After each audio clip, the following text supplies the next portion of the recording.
안녕하세요, 여러분. 얼마 전 너무 충격적인 일을 겪고 이 일을 어디에 털어놓지 않으면 답답해서 제가 죽을 것 같아서 이렇게 사연을 보내게 되었습니다. 세상에서 가장 행복해야 할 날인 아내의 출산일에 저만큼 충격적인 일을 겪은 사람이 또 있을까요? 이 일을 겪은 후로 저는 너무 스트레스를 받아 다니던 회사도 그만두고 아내와 이혼 소송을 진행하고 있습니다. 지금쯤이면 저도 아빠가 되어 있을 줄 알았는데 아내와 아이 모두와 이별한 채 한 번도 생각해보지 못했던 이혼을 준비하고 있을 줄은 꿈에도 몰랐네요. 한 치 앞도 모르는 게 세상 일이라지만 그래도 영화 속에서만 보던 일들이 왜 하필 저에게 일어난 것일까요? 아내도 원망스럽고 세상도 원망스럽습니다. 제가 뭘 그렇게 잘못했길래 이런 벌을 주신 건지. 차라리 주변에서 아내와의 결혼을 말릴 때 그 말을 들었어야 했나 봅니다. 얘기하기 전부터 감정이 너무 격해졌네요. 죄송해요. 지금부터 정말 어이없고 화나는 제 이야기를 들려드릴게요. 위로보다는 함께 욕이나 해주시면 감사합니다. 저는 착실히 회사를 다니고 있는 직장인입니다. 대기업은 아니지만 잘 나가는 중소기업쯤 되는 것 같아요. 어느 날 회사 선배가 부업이나 투자를 해볼 것을 권하더군요. 월급으로만 살기에 너무 빠듯하지 않냐고. 선배가 워낙 경제관념도 출중하고 똑부러진 사람이라 저도 선배를 따라 여러 가지를 시도해보기로 하였습니다. 선배는 부동산 스터디에 몇 년 전부터 참여하고 있다고 했어요. 평소 새로운 사람을 잘 만나지 않고 의심이 많은 저는 그 동아리가 영 못 믿어왔지만 선배가 이런 저를 보고 저 같은 성격은 회사 돈 말고는 평생 돈을 만질 수 없을 거라고 하더군요. 그 말에 오기가 생겨 부동산 스터디에 가입하였습니다. 오프라인 모임을 몇 번 나갔는데 그 모임에서 제일 예쁘고 인기가 많은 여성분이 있었어요. 그 여성분은 저와 달리 굉장히 활발한 성격이었습니다. 저와 성격은 잘 안 맞지만 외모가 예쁘고 제 말을 잘 들어줘서 저도 모르게 호감이 생기고 있었던 것 같아요. 여러분도 예상하셨겠지만 이 여성분이 훗날 제 아내가 될 사람입니다. 물론 지금은 이혼 소송을 준비하고 있지만요. 사실 저는 아내에게 늘 호감이 있었지만 본격적으로 저희가 눈이 맞게 된 것, 오프라인으로 매물을 구경한 날이었어요.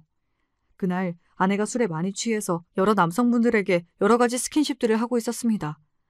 아무리 생각해도 도가 지나친 것 같아서 제가 아내를 데려다 주겠다고 하고 아내를 데리고 나왔습니다. 그렇게 아내를 집으로 데려다 주고 저는 제 자취방으로 가려던 참이었는데 갑자기 아내가 돌발 행동을 하더군요. 저를 집에 가지 못하게 하는 것입니다. 솔직히 저는 건강한 남자였으니까 이 상황을 어떻게 해야 할까 고민했지만 저는 아내를 지켜줬어요. 그게 제 마음이 편할 것 같았거든요. 그러고 다음날 아내가 저에게 연락을 하여 데려다줘서 고맙다고 밥을 산다 하길래 따로 둘이 만나게 되었습니다. 그리고 그날이 아내와 사귀게 된 첫날입니다. 사실 아내는 너무 예쁘고 말도 잘했지만 한 가지 걸리는 점이 있었어요. 바로 주변에 남사친이 너무 많고 남사친과 너무 많이 친하고 너무 자주 논다는 것이었습니다. 제가 오죽했으면 이 정도로 너무 많다고 말을 할까요? 이 점이 너무 신경 쓰여서 아내와 사귀면서 이 부분에 대해 진지하게 물어본 적이 있었습니다. 그러자 아내는 자신이 여중여고를 나와 남자들이 있는 대학교 생활을 힘들어했는데 남사친들이 그때 자신을 챙겨줘서 지금처럼 친하게 지내고 있는 거라고 하더군요. 그때 남사친들이 아니었으면 대학교 적응을 못했을 것이라면서 정말 친구 그 이상도 그 이하도 아니랍니다.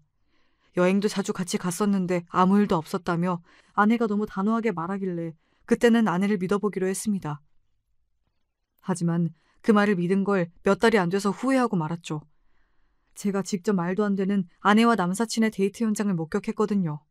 그날은 아내가 생일 기념으로 남사친들과 논다길래 제가 허락해준 날이었습니다. 사실 남사친과 노는 문제로 그 전부터 아내와 다툼이 있었는데 아내가 늘 결혼한 것도 아닌데 친구 만나게 하는 것도 못하게 하면 답답해서 어떻게 사귀냐고 하더군요. 아내의 말도 일리가 있다 싶어서 남사친에게 느껴지는 불길한 느낌을 참고 아내를 보내준 것이었습니다. 그날 저는 아내와 데이트가 없었기에 누나와 어머니와 함께 오랜만에 레스토랑을 예약을 해서 함께 밥을 먹기로 했고 아내가 어디 있냐는 가족들의 물음에는 아내가 생일 기념으로 친한 친구들과 만나고 있다고 얘기했었죠. 그런데 그 순간 제 눈앞에 정말 어이없는 상황이 발생했습니다. 아내가 저와 데이트할 때보다 더 예쁜 차림으로 남사친 한 명과 레스토랑에 들어오는 것이었어요. 마치 둘이 연인 같더군요. 너무 놀랐지만 바로 다가가지 않고 지켜보고 있었는데 좀 있으니 레스토랑에서 생일기념 파티를 해주더군요. 여기서 정말 어이가 없는 게 뭔 줄 아시나요? 그 남사친이 아내의 생일을 맞아 고백 파티를 했다는 것이었어요. 심지어 그 고백을 받고도 남자친구가 있다는 얘기도 하지 않고 아내는 감동의 눈물을 흘리더군요. 정말 기분이 더러워서 당장 아내에게 달려갔습니다. 너 여기서 뭐해? 친구들이 생일 기념으로 파티해준다더니 그게 남사친이 해주는 고백 파티였냐? 진짜 어이가 없다. 당신이 왜 여기 있어? 설마 내가 남사친이랑 뭔 짓 할까봐 나 미행한 거야? 미행은 무슨. 나도 엄마랑 누나랑 레스토랑 온 거거든? 너가 올 줄도 몰랐고 이렇게 고백받고 있을 줄은 더더욱 몰랐다. 이참에 그냥 저 남사친으로 갈아타지 그래? 어? 너무 화가 나서 아내에게 이런 말을 하고 그 상태로 식당을 나왔습니다. 제가 나가자마자 아내가 계속 전화가 오더군요. 아내가 하도 사정사정을 하길래 다음날 아내를 만나 자초지종을 들어보았습니다. 알고 보니 친구들이 다 모이기로 했는데 전부 일이 있어서 못 왔고 비싼 식당을 예약해둬서 돈이 아까워서 밥만 먹고 가려고 생각 중이었대요. 남사친이 고백할 줄은 생각도 못했고 자기를 좋아하는 줄도 몰랐다고 하네요. 제가 남자친구 있다는 얘기를 안 했냐고 물어봤는데 그 남사친이 요즘 제 여자친구가 남자친구 얘기를 도통 안 하길래 헤어진 줄 알았답니다. 아내는 당연히 고백은 안 받을 생각이었고 정중하게 거절하려 했는데 그때 제가 뛰쳐나온 거라네요. 앞으로 절대 이런 일 없을 것이라고 한 번만 더 믿어달라길래 바보같이 제가 알겠다고 했습니다. 지금 생각하면 이때부터 남사친 문제를 제대로 끊었어야 했는데 말이죠. 솔직히 얘기하면 그 이후에도 아내에게 뭐하고 있냐고 물어보면 늘 남사친과 같이 있었어요. 몇 번 화를 내기도 했지만 이런 게 아내에겐 너무 일상이었고 저도 아내와 더 싸우기 싫어서 어느 순간부터는 그냥 내버려둔 것 같네요. 저는 아내와 사귀고 나서도 부동산 스터디를 계속했었는데 아무래도 스터디 사람들이 알면 불편할까봐 저희는 사귀는 걸 비밀로 하기로 했어요. 근데 저 남사친 고백 사건이 있고 난 후 스터디에서 아내와 친한 남자들을 보니 다 아내에게 마음이 있는 것 같더군요. 더 화가 나는 건 아내는 남자들이 하는 은근한 스킨십을 다 받아주고 있었습니다. 예를 들자면 머리 쓰다듬는 것과 어깨동무부터 시작해서 입에 묻은 것 닦아주는 것 등이요. 또 남자들이 시집을 오라거나 밤에 둘이 따로 만나자고 얘기해도 늘 오케이를 하고 있더군요. 장난인지 진담인지 진짜 둘이 저 몰래 밤에 보고 있는 건지 도저히 알 수가 없어서 스터디 안에 있는 모든 남자들이 굉장히 거슬렸어요. 하지만 제가 뭐라 할 만큼의 큰일은 없었길래 그냥 참고 있었죠. 지금 생각해보면 제가 보살이네요. 하지만 아내의 그 행동은 저한테만 거슬렸던 것이 아니었나 봅니다. 얼마 후 부동산 스터디에서 아주 큰일이 터지고 맙니다. 야, 너 미쳤냐? 내 남자친구한테 밤에 따로 만나자고 하고 집에 오라고 꼬리치는 거 내가 다 봤는데 왜 발뺌이야? 어머, 저는 언니 남자친구인 줄도 몰랐어요. 그리고 선배가 집 가는 길에 비가 갑자기 오는데 저희 집 보인다고 해서 잠깐 들어오라 한 거예요. 저는 나쁜 마음으로 한 행동이 아무것도 없어요. 야, 거짓말 하지 마. 너가 집에 혼자 있어서 무섭다. 오빠 집이랑 우리 집이 가깝다부터 시작해서 아예 대놓고 밤에 와주세요 말하고 있었잖아. 야, 너 남친도 있다며. 누군지 모르지만 네 남친 진짜 불쌍하다. 네가 이런 식으로 남사친들한테 맨날 꼬리치고 있는 건 아니? 어? 결국 아내는 그날 부동산 스터디 선배한테 된통 혼이 난 후에 부동산 스터디를 나오게 되었습니다. 이 일이 있고 나서 저는 사람들한테 사실 제 여자친구라고 얘기를 했는데 사람들이 다 놀라면서 얼른 헤어지라고 하더군요. 아내가 이때까지 한 행동을 보면 너무 행동이 싸 보이고 남자를 심하게 좋아하는 것 같아서 제가 아깝다고 했습니다. 근데 그때는 제가 콩깍지가 씌었는지 그냥 사람들이 아내 욕하는 게 듣기 싫어서 화를 내면서 홧김에 부동산 스터디를 나왔습니다. 참, 아내를 만나고 나서 저에게 많은 일이 생기는 것 같아요. 저는 원래 굉장히 안정적이고 주변 환경에도 변화가 많이 없는 무던한 편이었는데 아내를 만나면서 한 달에 4-5번 이상 큰 사건이 생기고 이렇게 부동산 스터디에도 화를 내고 홧김에 나오는 등 충동적인 행동을 많이 하게 됐어요. 그날 스터디를 나오고 나서 혼자 아내와 선배의 대화를 곰곰이 곱씹어 봤습니다. 정말 머리가 복잡하고 어지럽더군요. 사실 저 선배가 말하는 불쌍한 남자친구가 바로 저잖아요. 사실 얼마 전에 비가 정말 많이 올 때 아내는 저에게 무섭다고 했어요. 제가 당장 간다고 하자 저한테는 비 때문에 위험하다고 절대로 오지 말라고 했는데 다른 남사친을 초대하느라 그랬나 보네요. 이 일로 저는 아내에 대한 신뢰를 잃었고 결국 저는 아내에게 오랜 고민 끝에 헤어지자고 했습니다. 그랬더니 아내가 저한테 폭탄 발언을 하더군요. 지금 생각해도 이 폭탄 발언을 받아준 저도 어이없지만 이 상황에 이런 치트키를 사용한 아내도 대단하다고 생각이 드네요. 정말 미안해. 선배 말은 다 사실이 아니야. 내가 자기한테 거짓말 하려던 건 아니었어. 사실 내가 혼자 있는 걸 극도로 싫어해서 늘 사람들이랑 같이 있는 거거든. 비가 너무 많이 오고 갈수록 무서운데 자기한테 와달라고 하기는 너무 미안한 거야. 근데 마침 저 남자 선배가 내 집 쪽이고 비가 많이 와서 힘들다길래 잠깐 쉬었다 가라고 한 거야. 나는 부동산 스터디에 여자친구가 있는 줄도 몰랐고 자기가 항상 내 남사친 문제로 신경 쓰는 것 같아서 이번에도 괜히 싸울까 봐 일부러 얘기 안 한 거였어. 나는 자기 정말 사랑해. 자기야, 설마 나랑 끝내려던가 뭐 그런 말도 안 되는 생각을 했던 건 아니지? 미안한데 늘 문제가 생길 때마다 넌 이런 식으로 얘기했어. 그냥 더 이상 너랑 남자들 사이에 뭔 일이 있었는지 알고 싶지도 않아. 난 정말 지쳤어. 넌 늘 활발하고 주변에 남사친도 많은데 나는 그런 성격이 아니야. 더 이상 너를 감당하지 못하겠어. 너가 늘 어디로 튈지 모르겠고 또 뒤에서 남사친들과 어떤 짓을 하고 있을까 무서워. 그만하자.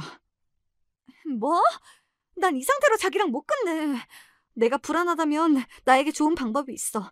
우리 결혼하자. 결혼하면 내가 이제 당신 거라는 걸 모두가 알 수 있잖아. 우리 결혼하자. 어?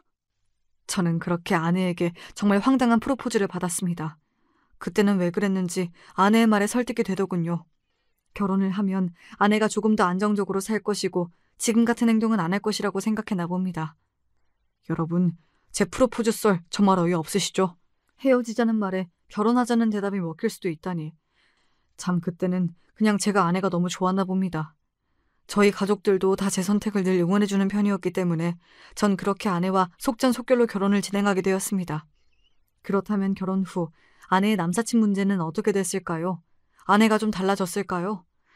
솔직히 말하면 예전만큼 남사친을 많이 만나는 것 같진 않더군요. 요리에 취미를 붙여서 요리도 열심히 하는 듯 했습니다. 나름대로 결혼한 후 1년 정도는 행복했었던 것 같아요. 아, 그렇다고 아내가 남사친을 완전히 끄는 건 아니었어요. 이 문제로 결혼 후에도 엄청나게 싸운 적이 있었죠. 아내는 결혼 후 3년 내로 아이를 가질 거라고 일을 미리 그만두었으며 앞으로 살림을 더 열심히 할 것이라고 했습니다. 제가 넉넉하진 않지만 그래도 한두 식구 먹여 살릴 정도는 벌고 있었기에 알았다고 했죠.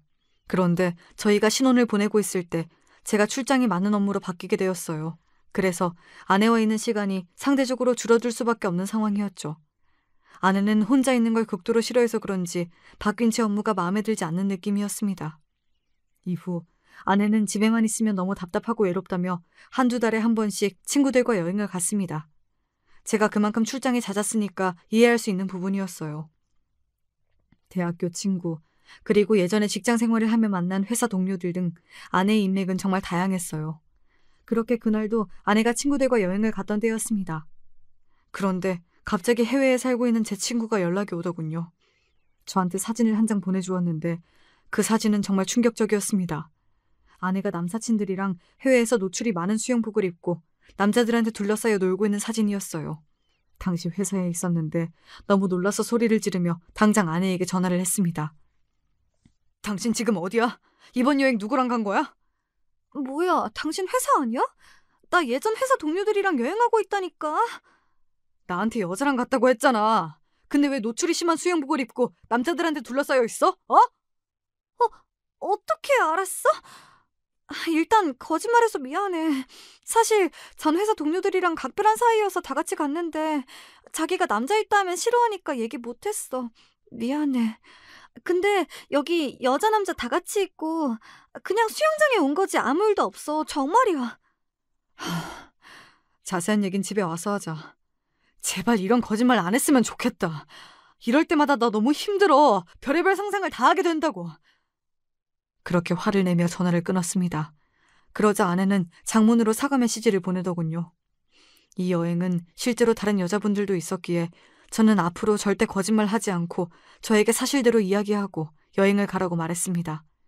이후로 아내는 저에게 늘 구체적으로 이야기를 해주었고 어떻게 보면 제 허락을 받고 합법적으로 남사친들과 여행을 갔죠. 늘 여자분들도 같이 있었다고 하니까 제 입장에서는 아내의 말을 믿을 수밖에 없죠. 그러니까 아내는 결혼 전에는 남사친들을 자주 조금씩 만났다면 결혼 후에는 이렇게 함께 여행을 가며 제대로 놀았다고 얘기할 수 있겠네요. 사실 저는 저와 다른 아내의 성격을 최대한 이해해줬고 결혼 후에도 이렇게 남사친들이랑 여행도 보내줬으면 정말 많이 배려해준 거라고 늘 생각했습니다. 그런데도 아내는 아직 부족했는지 저에게 이 결혼 생활의 불만을 털어놓더군요.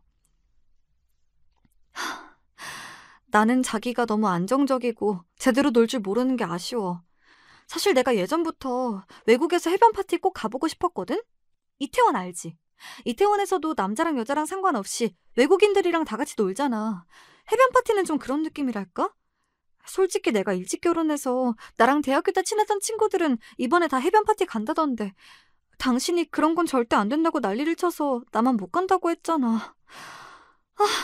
내가 왜 빨리 결혼했는지 너무 억울하고 그냥 당신이랑 나랑 너무 안 맞는 것 같아. 짜증나. 솔직히 너 남자랑 여행 가는 것도 다 이해해줬으면 내가 할 만큼 한 거 아니야? 근데 해변 파티는 너무 남자들이 대놓고 들이대잖아. 거기에 유부녀가 가는 건 좀 아니지 않아? 특히 자기 친구들 다 미혼이면 어떻게 놀지 다 보이는데 그건 아닌 것 같아. 내가 이해할 수 있는 정도를 넘었어. 제발 매일 일하고 있는 내 기분도 생각해줘. 당신이 그렇게 놀면 내가 얼마나 불안하겠어. 아무리 생각해도 해변 파티는 아닌 것 같아서 아내에게 절대 안 된다고 했습니다. 사실 해변 파티도 그랬지만 외국인 남자들과 대놓고 같이 논다는 사실이 제일 걸리더군요. 제가 보기엔 예전부터 아내가 외국인 남성에 대한 로망이 있는 것 같았어요. TV 속에서도 늘 외국인 남자들을 보면 눈을 떼지 못했고 유튜브나 인스타에서도 그렇게 외국인 남자들을 많이 찾아보더군요. 그리고 외국인 남자와 관련하여 아내와 친구 사이에 정말 껄끄러운 일도 있었습니다. 어느 날 아내의 친한 친구와 함께 밥을 먹기로 했는데 아내의 친구가 남자친구를 데리고 왔더군요. 그분은 흑인 남성이었습니다. 키도 크고 이목구비도 너무 커서 저도 보자마자 깜짝 놀랐어요. 아내는 정말 그 흑인에게서 눈을 떼지 못하더군요. 어머, 뭐야? 너 언제 이런 남자친구분을 만났어? 진짜 대박이다. 대놓고 부러워하는 티를 내던데 솔직히 기분이 안 좋았지만 저도 신기한 마음은 있었기에 그냥 참았습니다. 그런데 며칠 후 아내의 친한 친구가 저한테 따로 연락을 해왔습니다. 아내가 친구의 남자친구분께 친구 몰래 문자를 보냈다고 하더군요. 그리고 아내의 친구가 보여준 문자 내용은 정말 충격적이었습니다. 안녕하세요. 저 그때 식당에서 희주랑 같이 뵀었는데 기억하시죠? 저는 너무 잘생기셨어서 기억하고 있습니다. 사실 제가 희주와 관련해서 할 말이 있는데 따로 뵐 수 있을까요? 희주랑 제 남편한테는 절대 말하지 않았으면 합니다. 대체 제 아내는 친한 친구의 남자친구에게 왜 이런 문자를 보낸 걸까요? 너무 잘생겨서 기억하고 있다는 이런 말은 솔직히 제가 봐도 너무 오해를 살 수 있어서 할 말이 없었습니다. 그 순간 아내가 남사친 문제 때문에 다른 여자들이랑 싸웠던 예전 기억들이 떠오르면서 갑자기 미친 듯이 스트레스가 올라오더군요. 저와 아내의 친한 친구는 이 문자를 보고 아내에게 왜 이런 문자를 보냈냐고 물었는데 아내는 당황하더니 이렇게 핑계를 댔습니다. 아니, 나는 희주 깜짝 파티를 해주고 싶어서 남자친구분께 연락을 드린 거야. 정말 다른 이유는 없었어. 믿어줘, 여보. 아내는 친한 친구가 며칠 후에 생일이어서 깜짝 파티를 해주려고 했다더군요. 그러고는 저한테 흑인은 자기 취향이 절대 아니라고 얘기했습니다. 그때도 찜찜했지만 아내를 믿고 싶어서 알겠다고 오해 살 일 없도록 조심하라는 말을 하고 넘겼어요. 그래서 저는 이 일이 있고 나서 더더욱 아내가 외국인 남자랑 만날 일이 없었으면 좋겠다고 늘 생각하고 있었습니다. 그래서 차라리 여자들끼리만 놀러 가는 것보다 아예 친한 남사친들이랑 다 같이 놀러 가면 그래도 외국인 남자를 만날 일은 없으니까 제 마음이 편하기도 했어요. 사실 이런 말을 하면서도 저도 어이가 없습니다. 그런데 이번에는 아내가 일주일 동안 해변 파티 여행을 가고 싶다고 계속 징징거리더군요. 결국 아내의 친구들까지 저한테 정말 문제없이 건전하게 놀고 온다고 문자를 보내길래 하는 수 없이 알겠다고 했습니다. 그리고 이 여행이 나중에 어떤 후폭풍을 가져올지 이땐 몰랐죠. 아내에게 연락이 잘 됐으면 좋겠다고 신신당부했는데 두 번째 날 해변 파티가 있었던 날 정말 연락이 안 되더군요. 특히 저녁부터 아예 연락을 받지 않았습니다. 10번 전화하면 한 번 정도 받았는데 전화를 겨우 받았을 때도 술에 너무 취한 것 같길래 제발 일찍 들어가서 자라고 했습니다. 이후로 5시간 이상 연락이 안 되더군요. 나중에 친구가 아내 폰으로 전화를 받았군요. 아내가 어딨냐고 묻자 친구들은 어디 있는지 전혀 모르겠다며 아마 너무 피곤해서 폰 놔두고 잠시 화장실 간 것 같다고 했습니다. 이후 아내의 목소리를 듣기 위해 30분에 한 번씩 아내에게 전화를 했는데 한 통도 받지 않았어요. 그런데 아내가 갑자기 전화를 받을 때가 있었습니다. 하지만 아내의 목소리가 아니었고 절대 아내의 핸드폰에서 들려선 안 될 목소리가 들리더군요. Oh, who are you? 너무 시끄러워서 잘 들리진 않았지만 분명히 외국인 남자의 목소리였습니다. 저는 아내가 다른 외국인 남자와 놀고 있는 건 아닌지 너무 불안해서 혼자 상상의 나래를 펼치며 결국 한숨도 못 자고 출근을 해야 했습니다. 그 이후로도 10시간 이상 아내는 연락이 되지 않았습니다. 너무 화가 나고 실망스러워서 장문의 문자를 보냈더니 아내가 다음날 저녁쯤 연락이 오더군요. 여보, 걱정했지. 미안해. 내가 해변 파티에서 폰을 잃어버렸어. 그러고 숙소에 와서 잠든 거 있지? 이제 일어나서 연락한당.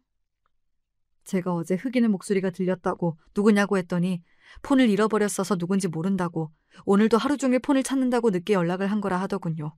솔직히 거짓말인지 아닌지 알 수 없어서 그냥 이런 식이면 다시는 여행 오케이 못할 것 같다는 말을 남기고 무작정 전화를 끊었습니다. 이후에도 아내와 톡으로 안 좋은 말이 계속 오갔어요. 저는 아내가 여행을 하고 있는 도중에 싸워서 집에서 만나도 냉전이 이어질 줄 알았는데 집에 돌아왔을 때 아내의 모습은 정말 의외였습니다. 제 생각과는 전혀 다르게 오랜만에 너무 행복해 보이더군요. 그뿐만이 아니었습니다. 난생 처음으로 아내는 제대로 된 요리를 해주었습니다. 그동안 요리가 취미라고 요리 학원을 끊어놓고도 귀찮다면서 저에겐 반찬도 몇 개 안 해주더니 세상에 아내가 따뜻한 밥과 함께 십첩반상을 차려놓은 것이었어요. 그 순간 너무 행복했지만 갑자기 변한 아내의 태도가 이해가 되지 않아서 결국 저는 아내에게 물어봤습니다. 갑자기 반찬은 뭐야? 여행이 너무 재밌었나 봐? 기분이 좋아 보이는걸? 나는 나랑 싸워서 오늘도 좀 냉전이지 않을까 했는데. 에이, 부부가 살다 보면 좀 싸울 수도 있지. 싸운 건 빨리빨리 풀어야 돼. 그리고 오해인 거 확인했잖아. 밥은 그동안 자기 출장 가느라 고생했으니까 내가 차려본 거야. 얼른 먹어. 그래, 고마워. 이런 거 당신한테 처음 받아봐서 그런가 너무 낯설다. 같이 먹지 그래? 아니야. 난 아까 먹었으니까 당신이나 먹어. 그리고 나 지금 여행 같이 간 친구들한테 사진도 줘야 하고 정산도 해야 해서 좀 바쁘거든? 말 시키지 말고 밥 다 먹으면 설거지만 좀 해줘. 아내의 반응은 참 이상했습니다. 이렇게 밥을 차려준 걸 보면 저에게 애정이 있는 것 같으면서도 저와 대화도 없이 폰만 하고 있는 걸 보면 저한테 별 애정이 없는 것 같은 이상한 느낌이 들더군요.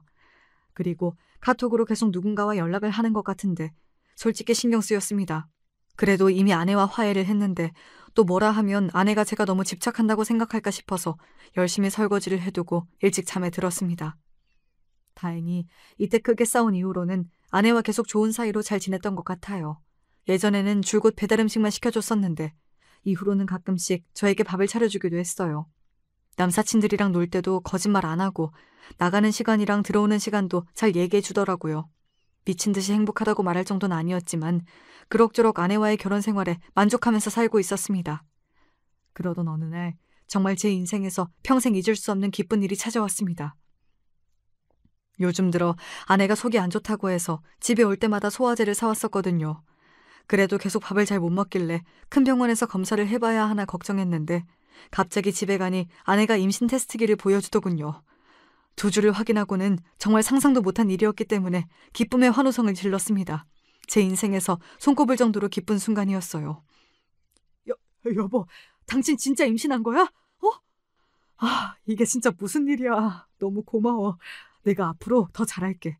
당신 친구들이랑 놀면서 스트레스 푸는 것도 더 잘 이해하고 먹고 싶은 것도 더 많이 사줄게. 진짜 너무 고마워. 아내에게 연신 고맙다고 사랑한다고 말하고 이 기쁜 사실을 당장 어머니와 누나한테 알렸습니다. 2분 다 너무 좋아하더군요. 회사 사람들에게도 알렸더니 다들 축하한다고 얘기해줬습니다. 사실 아이를 갖고 싶었는데 아직까지 너무 노는 것을 좋아하는 아내에게 아이는 부담이 되지 않을까 싶어 얘기를 안 꺼내고 있었거든요. 그런데 이렇게 아내가 임신 테스트기를 보여주니 예상치 못했던 일이라 기쁨이 2배, 아니 3배가 되더군요.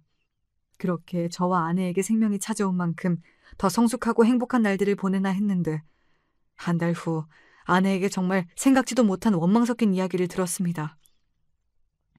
있잖아, 요즘 나 너무 우울한 거 알아? 임신해서 조심해야 하니까 밖에도 잘 못 나가는데 당신은 매일 여기저기 출장 가잖아. 참 좋겠다. 난 집에서 심심하고 우울해 죽겠는데. 난 요즘 이 아이가 너무 원망스러워. 왜 우리에게 왔는지. 집에서 하고 싶은 거 다 하면서 푹 쉬고 있는 줄 알았던 아내가 이런 얘기를 꺼내길래 저는 정말 놀랐습니다. 사실 아내가 원하는 건 다 해줬어요. 출장도 거의 2주에 한 번 정도로 줄였고 먹고 싶은 거 갖고 싶은 것도 다 사줬었거든요. 아내가 너무 예민해진 것 같아서 일단 아내를 진정시키기 위해 그럼 지금 하고 싶은 거나 원하는 게 대체 뭐냐고 물었더니 글쎄 아내가 뭐라고 했는 줄 아시나요? 나는 집에 남사친들을 부르고 싶어. 걔네가 내 삶의 낙인데 내가 밖에 못 나가니까 못 만나잖아. 물론 남사친만 부른다는 건 아니고 그냥 내 친구들을 다 부르고 싶다고. 제가 출장 갔을 때나 회사에 있을 때 집에 남자가 온다는 사실이 솔직히 꺼림칙하긴 했지만 너무 우울하다며 아이와 저를 원망하는 아내의 부탁을 거절할 수가 없어 알았다고 얘기했습니다. 그 대화 이후로 저희 집에는 아내의 남사친들이 정말 많이 찾아왔고 밤새 노는 날도 많았습니다. 결국 저는 잠도 제대로 못 자고 회사에 나가는 날도 있었습니다. 어느 날 어머니가 오시기로 한 날을 아내가 잊어버려서 아내의 친구들이 아침부터 집에 있는 모습을 보고 엄마가 저에게 화를 내기도 했어요. 임산부가 저래도 된다니? 나 참 어이가 없어서. 결혼한 집에 남자랑 여자가 아침부터 저렇게 많이 있는 건 처음 본다. 임신 중이라 내가 별말 안 했으니까 너가 따끔하게 혼 좀 내렴. 저는 어머니에게 알겠다고 한 후 아내에겐 제발 우리 가족이 오는 날만이라도 예의상 신경을 써달라고 부탁했죠. 하지만 아내는 그마저도 제대로 하지 않았습니다. 그렇게 겨우 아내의 비위를 맞추며 저는 빨리 출산일이 다가오기만을 기다렸어요. 지금 생각해보면 제가 아내가 임신한 후 숨을 쉴 수 있는 날은 지방으로 출장을 갔을 때뿐이었던 것 같아요. 어느 날은 아내가 너무 답답하다고 친구들과 밖에서 논다고 하더군요. 저는 임산부인 만큼 조심하라는 말과 함께 아내에게 용돈을 주며 보내주었고 저는 혼자 집에서 넷플릭스를 보고 있었습니다. 그때 제가 본 영화는 남자의 미친 여자가 결혼을 해서도 늘 남사친을 끊지 못하고 결국 다른 사람과 몰래 바람을 피는 내용이었어요. 영화에 나오는 여자의 모습이 알게 모르게 아내의 행동과 닮아 있어서 짜증이 나더군요. 영화의 마지막은 여자가 아이를 낳았지만 아빠도 알 수 없어 아빠를 찾고 있는 결말이었습니다. 영화에선 나름 코믹한 결말로 묘사되었지만 현실이라고 생각하면 정말 끔찍한 일이잖아요. 저는 그 영화를 보고 이유는 모르지만 짜증이 나서 아내 보고 그날 일찍 들어오라 했더니 또 저에게 왜 그러냐며 되려 짜증을 내더군요. 이 와중에 갑자기 택배가 하나 도착했습니다. 어머니가 아내가 임신하고 나서 힘들다고 몸에 좋은 것을 또 보내준 것이었습니다. 아내는 늘 어머니의 택배를 받고도 고맙다는 말조차 하지 않았어요. 오히려 안 먹는 걸 왜 보내냐며 짜증을 냈죠. 그래서 제가 대신 어머니께 감사 인사를 하며 늘 임산부 며느리가 어딨냐는 어머니의 물음에 잠이 들었다고 거짓말을 해야 했습니다. 결혼을 해도 변하지 않는 이런 아내의 모습을 보며 가끔 이렇게 사는 게 맞나라는 생각이 들었지만 저는 이제 아이의 아빠잖아요. 어떻게든 참았습니다.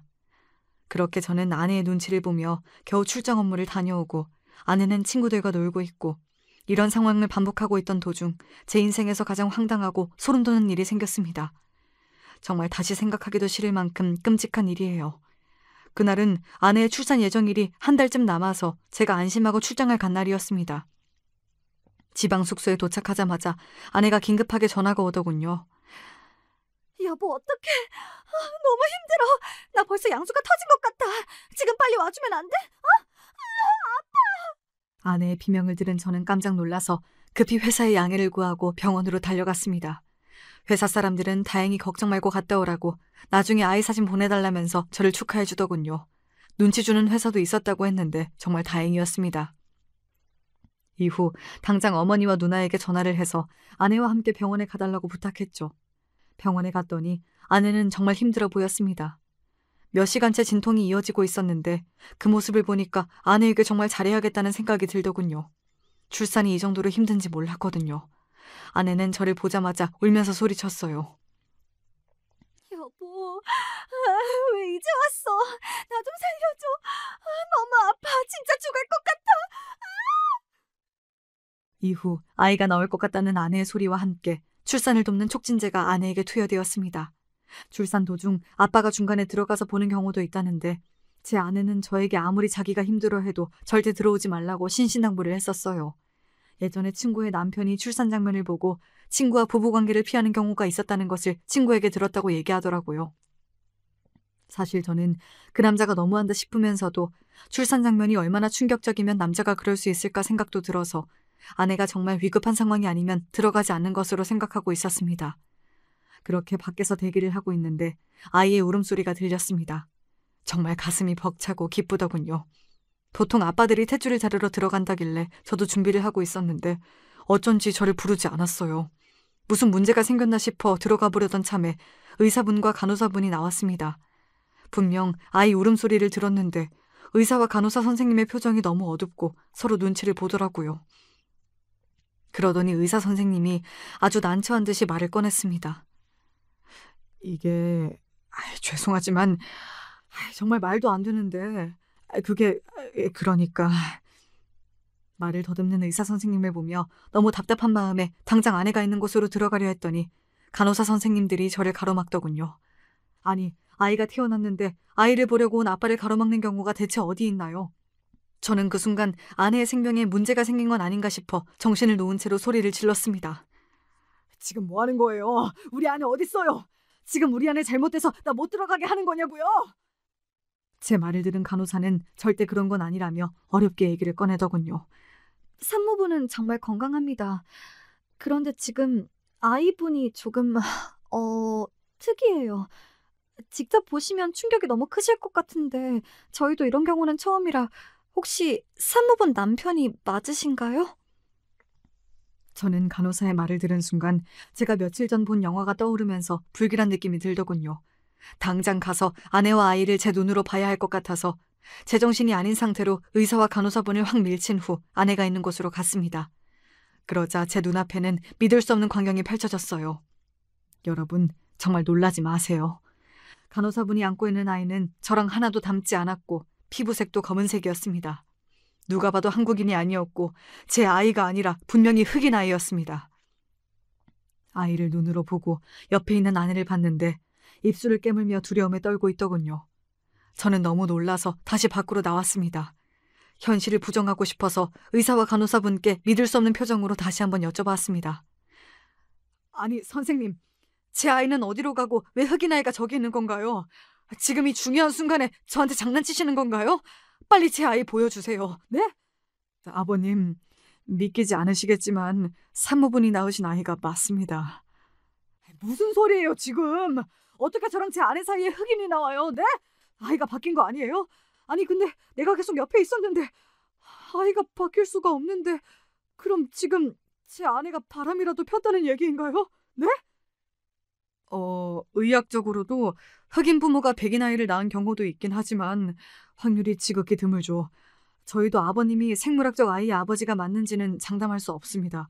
아내분과 대화를 나눠보시고 추후 유전자 검사도 해보시는 게 좋을 듯 합니다. 이게 말이 돼? 내 아이 어딨냐고! 저는 너무 충격을 받아 그 자리에서 울부짖었고 간호사와 의사분이 진정하라는 소리를 듣고 나서부터는 기억이 없습니다. 엄마와 누나는 제가 너무 충격을 받아 그 자리에서 혼절하였다고 합니다. 저는 태어나서 한 번도 쓰러져 본 적이 없습니다. 그렇게 건강하던 제가 아이를 보자마자 얼마나 충격이 컸으면 그 자리에서 쓰러지기까지 했을까요? 그렇게 쓰러졌다가 깨어나서도 너무 기분이 나쁘더군요. 저는 당장 아내를 찾았습니다. 아내를 보자마자 하고 싶은 말이 미친 듯이 많았어요. 아내는 아까 제가 봤던 그 눈빛 그대로 겁에 질린 표정을 하고 있더군요. 아내에게 이게 어떻게 된 일인지 따졌습니다. 그러자 아내는 끝까지 발뺌을 하더군요. 자기도 정말 어떻게 된지 모르겠다면서 저에게 억울하다는 식으로 얘기를 했어요. 저는 아내의 말을 들으면서도 아직도 현실이 믿기지 않아 누나와 어머니와 함께 다시 한번 아이를 확인해야겠다고 했습니다. 간호사분들께 찾아가니 또다시 흑인 아이를 보여주더군요. 정말 심장이 덜컹하고 내려앉는 기분이었습니다. 누나와 어머니도 충격이 컸는지 보자마자 가슴을 치며 크게 한숨을 쉬더군요. 저는 그 자리에서 또다시 울부짖었습니다. 내 아이 어딨어. 내가 아빠 된다고 그동안 얼마나 좋아했는데. 어머니, 이게 말이 돼요? 누나, 대체 이 아이는 누구 애야? 내 아이는 어디 있냐고. 제가 이성을 잃고 소리를 지르자 간호사분이 저에게 산모분들과 아이를 위해 제발 진정해달라고 말하며 저를 끌어냈습니다. 그렇게 저는 누나와 어머니의 부축을 받아 병원 밖으로 나왔습니다. 처음에는 너무 슬프고 억울했는데 생각할수록 아내에게 화가 나더군요. 어떻게 이런 식으로 저의 뒤통수를 칠 수가 있을까요? 저는 너무 화가 나서 그 순간 당장 아내한테로 달려갔습니다. 뒤에서 어디 가냐는 어머니와 누나의 말에 아무런 대답을 하지 않았고 미친 듯이 달렸어요. 저도 이렇게 충동적이고 모든 걸 놓아버린 제 모습을 태어나서 처음 봤습니다. 그만큼 이 상황이 저에겐 모든 게 무너진 순간이었었거든요. 제가 달려가서 덜컥 병실 문을 열자 아내는 깜짝 놀라더군요. 저는 무서워서 평소에는 물어보지도 못한 말을 이번 기회에 아내에게 꺼냈습니다. 너 뭐야? 저 아이 대체 누구 애냐고. 너 어디서 뭘 하고 다녔길래 흑인 아이가 네 배에서 나오냐? 여보, 진정해. 나도 어떻게 된지 모르겠어. 지금 너무 당황스러워. 의사 선생님은 아주 드물지만 이런 경우가 있을 수도 있다는데 나나 자기의 옛 선조들 중에서 흑인분이 있었던 건 아닐까? 지금 상황이 당황스럽겠지만 그래도 너무 화내지 말고 우리 긍정적으로 생각해보자. 아이가 우리랑 좀 달라도 우리가 사랑 많이 주고 잘 키우고 잘 살면 되는 거잖아. 뭐? 넌 지금 긍정적으로 생각이 되냐? 이제 보니까 넌 찔리는 게 있으니까 그냥 넘어가려 하는구나. 야, 너 그동안 내가 출장 갔을 때마다 남사친들이랑 매일 같이 여행 다녔지. 그중 한 명이랑 나 몰래 먼지 탄 거 아니야? 애초에 아빠가 따로 있는 거 아니냐고! 아니야. 정말 그 남사친들이랑은 아무것도 안 했어. 이건 진짜야. 그럼 누군데? 저 아이 아빠 누구냐고! 생각해보니 아이가 흑인이면 애 아빠가 흑인이겠네. 당장 솔직하게 얘기해. 끝까지 발뺌하면 유전자 검사할 거니까. 사실 예전에 대학교 친구들이랑 해외여행 갔을 때 그때 해변에서 파티를 했었는데 그때 친구들이 하도 술을 많이 주길래 먹고 취한 이후로 기억이 안 나. 근데 아침에 일어나보니까 내가 흑인 3명이랑 같이 침대에 있더라고. 옆에 친구들도 없고 나도 너무 무서웠어. 그래도 당신이 솔직하게 얘기하라니까 생각해보자면 그때 3명 중에 한 명이 애 아빠일 수도 있지 않을까 생각도 들고. 야! 너 지금 나랑 장난하냐? 뭐? 3명 중에 1명? 그때 여행 가서 나 밤새 연락 안 됐을 때 나한테 숙소에서 술 취해서 자고 있었다며. 그렇게 거짓말하더니 흑인들이랑 내 뒤에서 더러운 짓 하고 있었냐? 야, 넌 진짜 인간 말종이다. 너 같은 쓰레기를 못 알아본 내가 바보 천치였네. 여보, 말을 왜 그렇게 심하게 해? 뭐야? 얘기하다 말고 어디 가는 거야, 여보? 아내는 끝까지 저를 붙잡았고 저는 아내에게 모든 사실을 듣고 너무 숨이 턱턱 막혀서 울면서 문을 박차고 나왔습니다. 마침 누나와 어머니가 문 뒤에서 이 모든 사실을 듣고 있었더군요. 솔직히 가족들을 볼 면목도 없었습니다. 누나와 어머니는 아내의 말이 도저히 믿기지가 않는지 유전자 검사를 해보자고 했습니다. 저는 고민도 안 하고 그럴 필요가 없다고 했어요. 그동안 아내의 행실을 생각하면 아이 아빠가 제가 아니란 걸 충분히 예측할 수 있었기 때문이죠. 더군다나 아내가 이미 여행 가서 다른 흑인 남자와 밤새 놀았다고 말했는데 어떤 말이 더 필요하겠습니까? 어머니와 누나에게 유전자 검사는 할 필요도 없다는 말을 하면서도 제 마음은 정말 무너졌습니다. 그동안 제가 아이를 만나기 위해서 얼마나 많은 기대를 했는지 다들 모르실 거예요.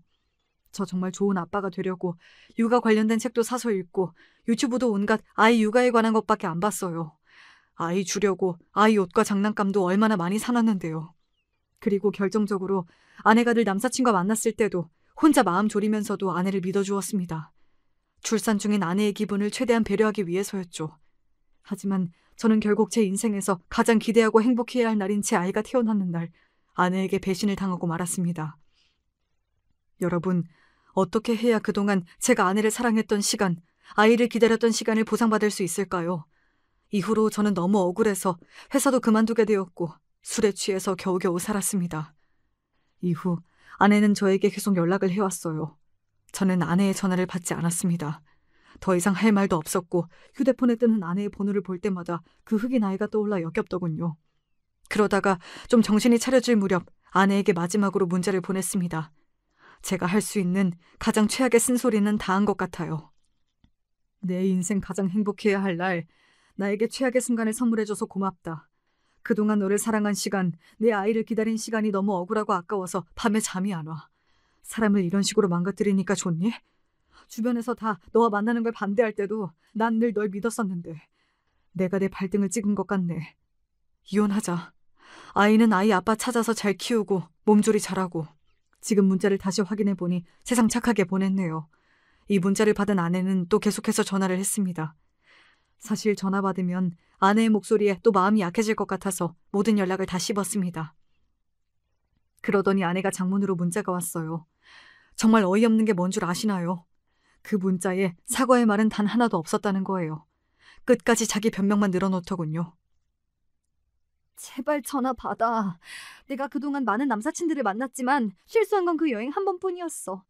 그때 너무 술에 취했었고 평소에도 외국 남자들에 대한 로망이 있어서 그랬던 것 같아. 정말 실수였고 그 한 번으로 임신이 될 줄은 몰랐어. 나는 당연히 자기 애인 줄 알았어.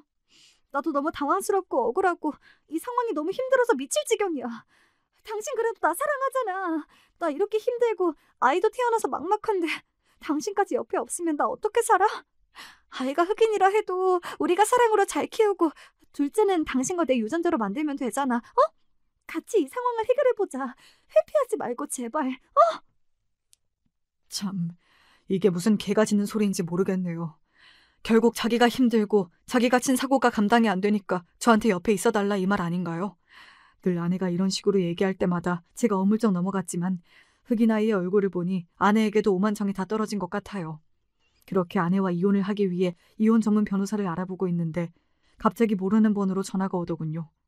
참, 사람은 끼리끼리 논다더니 저한테 누가 전화가 왔는 줄 아시나요? 그 전화 내용이 너무 황당해서 말도 안 나오네요. 안녕하세요. 저 세연이랑 예전에 같이 여행 갔던 친구인데요. 저희 때문에 세연이가 난처한 상황에 처했다고 그쪽한테 연락 좀 해달라고 부탁하더라고요. 아니, 이 상황 솔직히 저희도 세연이도 너무 당황스러워요. 그때 세연이가 여행 안 간다고 했는데 저희가 계속 가자고 한 거거든요. 그때 저희가 술 많이 먹여서 걔가 엄청 취했었어요. 세연이는 그럴 생각 없었는데 애가 하도 예쁘니까 거기 있는 외국인들? 특히 흑인분들이 많았었는데 그분들이 작정하고 세연이를 노린 거라니까요? 저희도 노느라 바빠서 세연이 못 챙겼는데 이런 말도 안 되는 일이 생겼네요. 아무튼 세연이는 피해자예요. 저희도 뭐 간접적으로 책임 있으니까 죄송하고요. 그래도 남편분은 힘들 때일수록 아내를 도와야 하는 거잖아요. 이혼 안 하고 아이 잘 키우면서 그냥 사시면 안 될까요? 아내 친구의 말을 듣고 그때를 회상해 보았는데 아내는 그 당시 여행을 다녀와서 정말 기분이 좋아 보였어요. 평소엔 귀찮다고 잘 차리지도 않는 십첩반상을 차려주면서 저에게 일 잘 다녀오라고 했던 아내의 모습이 아직도 생생하게 기억나네요. 지금 생각해보면 흑인들과의 밤이 그렇게나 만족스러웠나 봅니다. 그런데도 이렇게 재밌게 잘 놀다 온 제 아내를 이제 와서 피해자라니요. 지금 피해자는 저 아닌가요? 저는 이 말을 더 이상 들을 필요도 없다 싶어서 아내의 친구분께 제대로 경고장을 날렸습니다. 아, 그런 거군요. 그럼 친구분들도 책임이 있는 거네요, 그쵸? 남편 있는 애 데리고 해외여행 가서 밤새 해변 파티에서 술 먹이고 다른 남자랑 놀 수 있게끔 상황을 아주 잘 만들어 주셨잖아요. 그러면 다 같이 책임 있으니까 애를 다 같이 키우세요. 어차피 아빠도 모르는데 친구분들이 아빠 역할 해주시면 되겠네요. 시간 되면 다시 여행 가서 아빠나 찾아보시던가요. 다들 제발 정신 차리세요. 그렇게 사시다가 그쪽도 나중에 백인 아이를 낳을지 흑인 아이를 낳을지 모르잖아요. 제가 비꼬면서 이 말을 하니까 아주 환장을 하며 저에게 당장 사과하라고 소리를 지르더군요. 근데 제가 왜 사과를 하나요? 당연히 다 씹고 차단해버렸죠.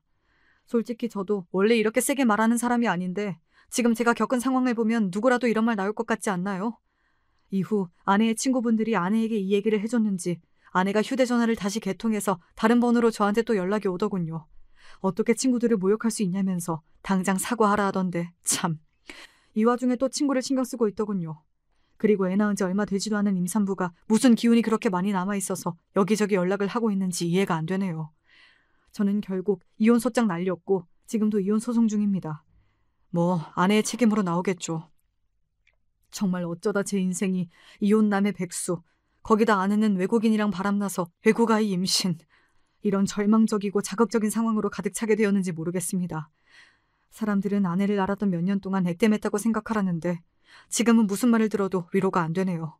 그냥 너무 힘들고 진이 빠져서 무언가를 새로 시작할 염두도 나지 않아요. 뭐 시간이 해결해주겠죠. 여러분들도 제 사연 보시면 속으로 제 전 아내 욕이나 한 번씩 해주세요. 그리고 저 같은 일 모두 절대 없으시도록 처음부터 남편이나 아내의 남사친, 여사친 절대 오케이 하지 말고 제대로 끊으셔야 합니다.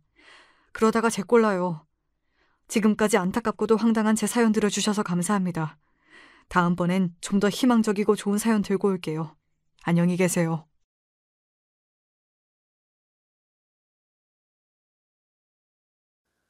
안녕하세요. 저는 올해 36살이 된 기혼 여성이에요. 결혼 6년 차이고 아이는 아직 없습니다. 저는 남편과의 사이는 아주 좋지만 아직 아기가 없어서 주위 사람들의 걱정이나 관심을 한몸에 받고 있습니다. 사실 저는 주변 사람들의 그런 과한 관심이 너무 싫을 때가 많아요. 하지만 어쩌겠습니까? 한국에 살고 있는 제 나이 또래 사람들은 결혼을 했으면 당연히 아기 낳는 것을 전제로 사는 사람들인걸요. 저 역시도 아기가 무척 갖고 싶습니다.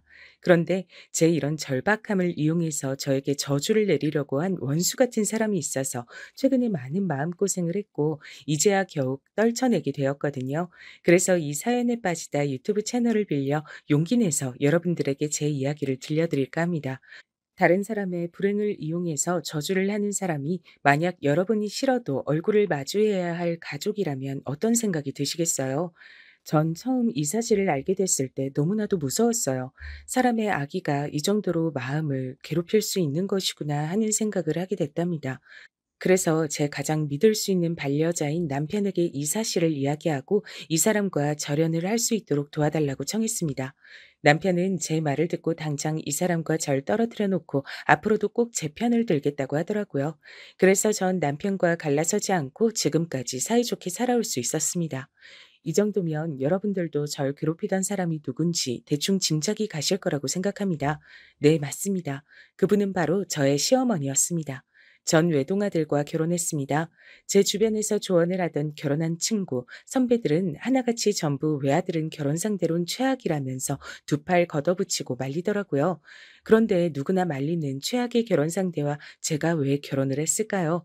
여러분도 궁금하시겠죠? 지금부터 제 험난한 결혼 스토리를 전부 들려드리도록 하겠습니다. 사실 저는 결혼한 후 얼마 되지 않아 친정엄마를 하늘로 떠나보내야 했습니다. 그 당시 제 엄마는 암 말기셨거든요. 그것도 살아날 가망이 거의 없다는 가장 최악의 폐암 말기였습니다. 제가 아직 어머니의 발병을 몰랐을 때 남편을 사귀고는 있었지만 결혼에 대한 확신은 없었어요. 하도 주변 사람들이 외아들과 결혼하지 말라고 해서 사실 제 마음은 많이 흔들리고 있었습니다. 하지만 제 결혼은 살 날이 얼마 남지 않은 제 어머니 때문에 급하게 치러지게 됐습니다. 제가 남편과 사귀기 시작한 지 100일이 좀 지났을 때 저희 어머니는 아침 밥상을 차리시다 호흡 곤란으로 쓰러져 그대로 응급실에 가셨어요. 응급실에서 중환자실로 여러 검사를 받고 난 후에야 어머니는 폐암 말기라는 시한부 판정을 받게 되신 것이었습니다. 그 사건으로 인해 어머니와 아버지는 마음이 많이 약해져 계셨을 때였습니다. 어느 날 친정엄마를 간병하시던 아버지가 저에게 이런 말씀을 하시더라고요.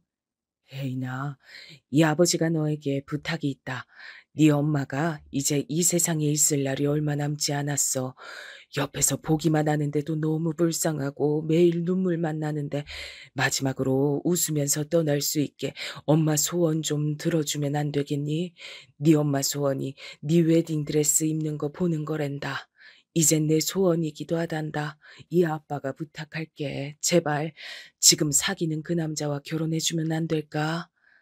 아, 아빠, 엄마가 그 정도로 아파요? 정말 그렇게까지 해야 된다면 어쩔 수 없지. 어머니 돌아가시기 전에 결혼할 수 있게 내가 힘 좀 써볼게요. 남편이 싫거나 결혼 자체가 힘든 건 아니었습니다. 제가 꼭 결혼이 필요하다면 남편과 하겠다고 마음먹기도 했었고 남편에겐 결혼을 못할 정도의 큰 하자가 없었거든요. 하지만 제가 두려웠던 건 바로 시어머니였습니다. 어머니는 정말 너무나도 별난 분이었기 때문입니다. 혹시 여러분들 아침 드라마에 나오는 막장 시어머니들을 생각하고 계신가요? 아니에요. 시어머니께선 며느리를 막 구박하고 손찌검을 하시진 않아요. 하지만 전 그보다 더 무서웠던 게 있습니다. 시어머니는 지금도 무당을 맹신하고 계시지만 그때는 당신 별별 이유를 대면서 저와 남편이 결혼을 못하도록 방해를 하셨기 때문이에요. 단지 그 이유가 저희들 궁합이 좋지 않아서라고 하셨습니다. 저희 어머니도 살아가실 때 교회는 다니셨지만 재미로 점을 보러 가시는 경우는 있어도 이렇게까지 믿거나 하진 않으셨거든요. 근데 시어머니는 그 무당이 정말 신이라도 되는 양 무조건 믿고 따르셨어요. 저희들 결혼하기 전 상견례를 결혼식자를 할 때도 시어머니는 두 팔 걷고 반대하신다면서 딱 이런 말씀을 하시더라고요. 아들, 얘랑 결혼은 무조건 안 돼. 우리 애기 동자님이 절대로 결혼시키면 불행하다고 했어. 나중엔 이혼하거나 네가 사고 당하는 수가 생긴다고 말이다. 네 여자친구가 재수 없는 사주를 가졌다지 않니? 엄마, 말도 안 되는 소리 하지도 마세요. 요즘이 21세기인데 아직도 그런 무당이니 부적 같은 소리를 하시는 거예요? 또 한 번 그런 말도 안 되는 얘기 꺼내시면 저 이 사람하고 결혼해서 엄마랑 연 끊을 거예요. 남편과 전 다행히 미신을 믿지 않는다는 점에서 공통점이 있었습니다. 그리고 자식 이기는 부모 없단 말 덕분에 전 남편과 무사히 결혼식을 치르게 됐습니다. 시어머니는 끝까지 반대하셨지만 시아버지께서 든든하게 아군으로 남편과 저의 결혼을 찬성하셨거든요. 아니, 당신은 점을 봐도 꼭 그런 사람 말을 믿어야겠어? 괜찮아. 우리 예비 며느리가 얼마나 착하고 얌전한데 나는 이 결혼 절대 찬성이다. 그러니 우리 며느리 기죽지 말거라. 네, 아버님, 감사합니다. 정말 막막했는데 아버님이 이렇게 든든하게 저희들 편에 서주시니 정말 몸둘 바를 모르겠습니다. 나중에 며느리 노릇 제대로 하겠습니다. 우여곡절 끝에 결혼에 성공한 저와 남편은 친정엄마 집 근처에다 신혼 살림을 차렸습니다. 저희 어머니가 시한부였던 것도 이유 중에 하나지만 시어머니는 아들이 본인이 막아선 결혼을 고집부리고 끝까지 했다고 하여 다시는 안 볼 것처럼 싫어하셨거든요. 저는 솔직히 시어머니가 저를 싫어하시든 말든 상관이 없었습니다. 이쁨 받겠다는 생각은 첫 만남부터 하지도 않았어요. 얼굴도 모르는 무당말을 아들 며느리 말보다 더 듣는 시어머니의 성격을 도저히 이해할래야 할 수가 없었습니다. 반대로 저희 어머니는 살아계실 적에 사위를 매우 마음에 들어 하셨어요.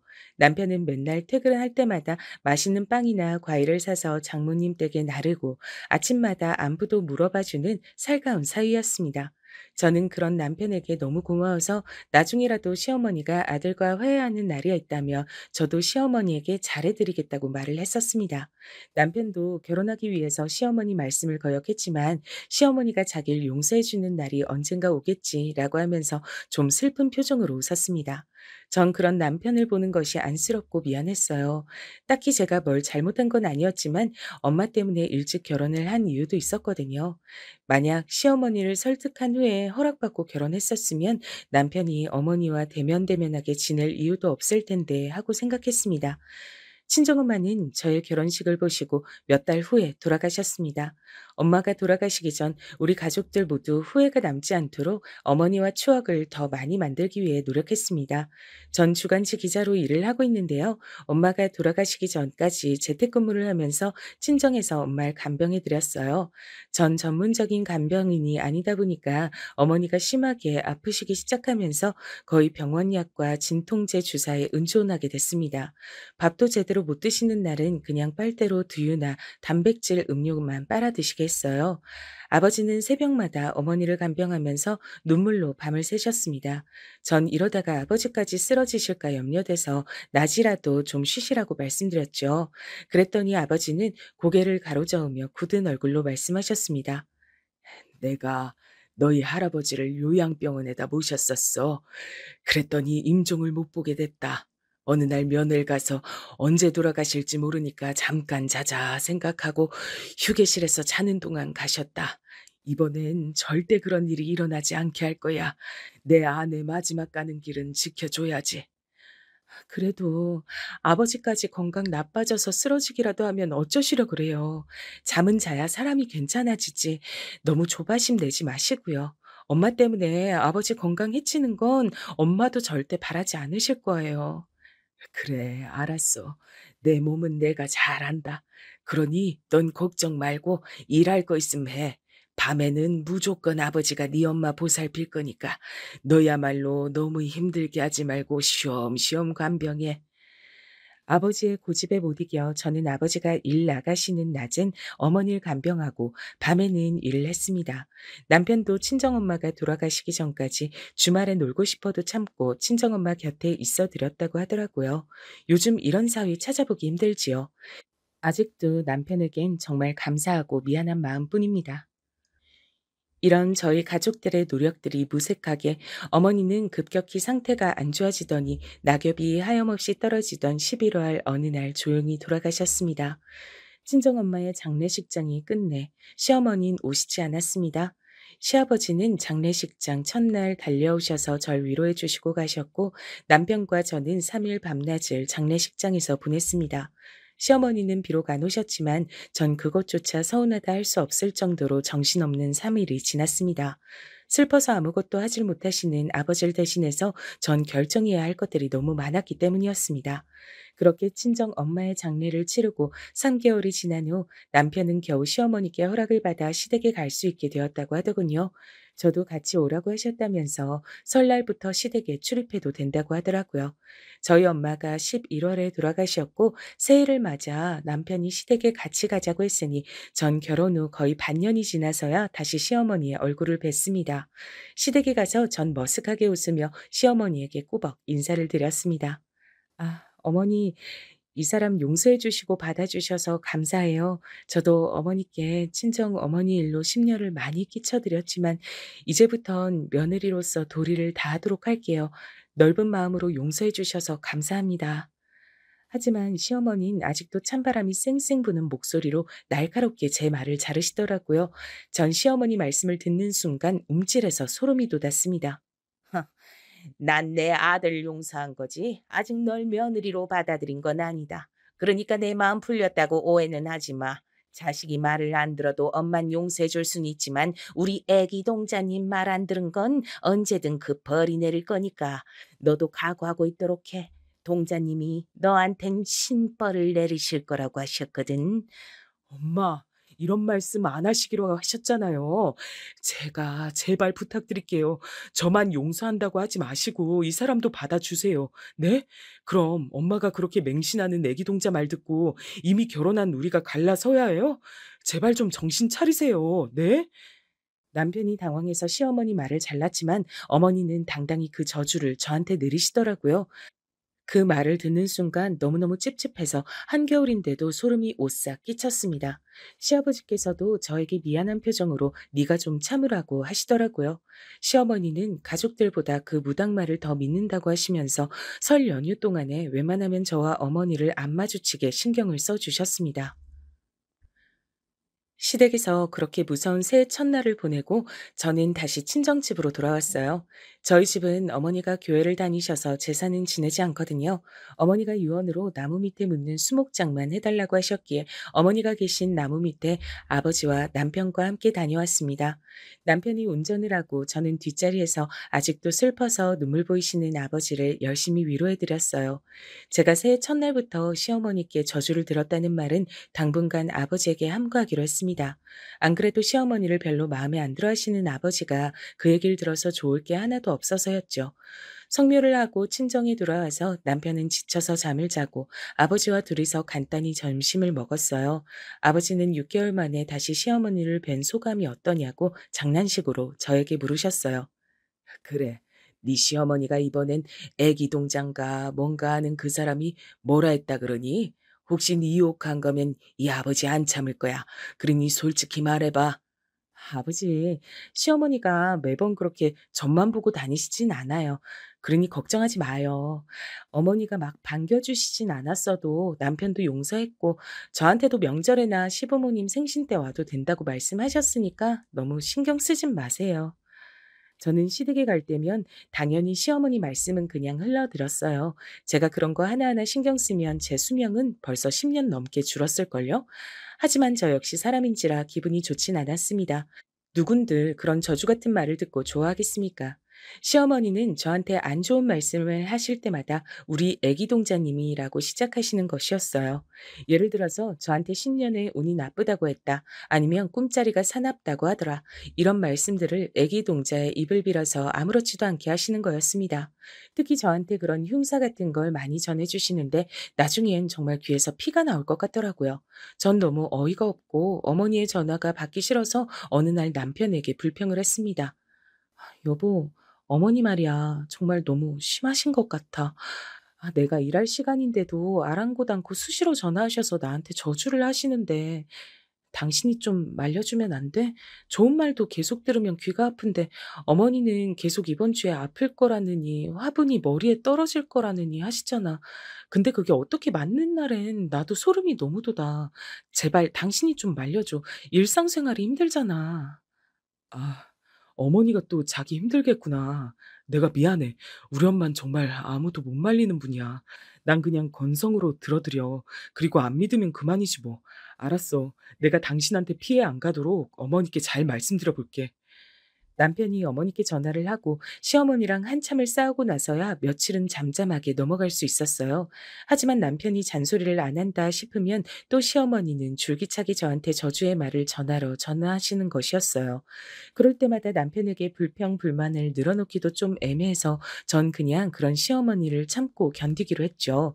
제가 기자일을 재택으로 하기도 하는데요. 일에 집중하기 위해서 어머니께 오전 9시에서 5시까진 전화를 하지 말아달라고 부탁을 드렸습니다. 하지만 시어머니는 제 말을 완전히 무시하시고 제가 전화를 안 받으면 문자로라도 그놈의 애기 동자 말을 기어코 저한테 전해주시는 것이었죠. 예. 우리 애기 동자님께 전화해서 물어봤는데 말이야. 너 오늘 오후 5시에서 10시 사이에 교통사고 수가 있대. 그러니까 밖에 절대로 나가지 마. 알겠니? 너 이 시어미 말 들어서 나쁠 건 하나도 없으니 명심해라. 나중에 사고 당하고 후회하지 말고. 알았지? 이런 문자를 하루에 한두 번씩 꼭 받는다고 여러분들도 생각해 보세요. 여러분도 정말로 무섭지 않으실까요? 저는 시어머니의 이런 황당한 이야기를 들을 때마다 수화기를 되도록 멀리 귀에서 떼게 됐답니다. 그러면서 건성으로 네네 하고 확 끊어버렸습니다. 그러면 시어머니는 바로 다시 전화를 해서 어른이 말씀하시는데 왜 먼저 끊어? 그러니 네 엄마가 일찍 돌아가시지. 네 엄마 병사하게 된 것도 나는 신령님께 들어서 알고 있었어. 하면서 이런 기분 나쁜 말씀을 꼭 덧붙이시는 거였습니다. 시어머니한테 오는 전화는 피한다 치지만 제일 재수없는 것은 저에게 한번 그 무당집에 같이 가자고 조르는 것이었어요. 전 처음에 어머니가 신년 운세나 좀 보러 가자고 가볍게 말씀하시길래 딱 한 번 그 무당 신당에 간 적이 있었습니다. 그런데 어두컴컴한 그 신당 내에서 그 애기 동자는 제가 들어서자마자 기분 나쁜 목소리로 말하는 것이었습니다. 네가 우리 마누라 외동 아들이랑 결혼한 그년이야? 저는 이 말을 듣고 너무 놀랐어요. 여기서 말하는 우리 마누라는 시어머니를 지칭하는 것인 것 같은데 이 무당은 여자였거든요. 시어머니의 남편은 당연히 시아버지실 텐데 말이죠. 그 여자 무당은 완전히 시어머니에게 남편처럼 행세하면서 반말도 서슴지 않았어요. 저는 원체 그런 걸 믿지 않아서 그냥 벌벌 떨면서 입을 꾹 다물고 아무 말도 하지 않았습니다.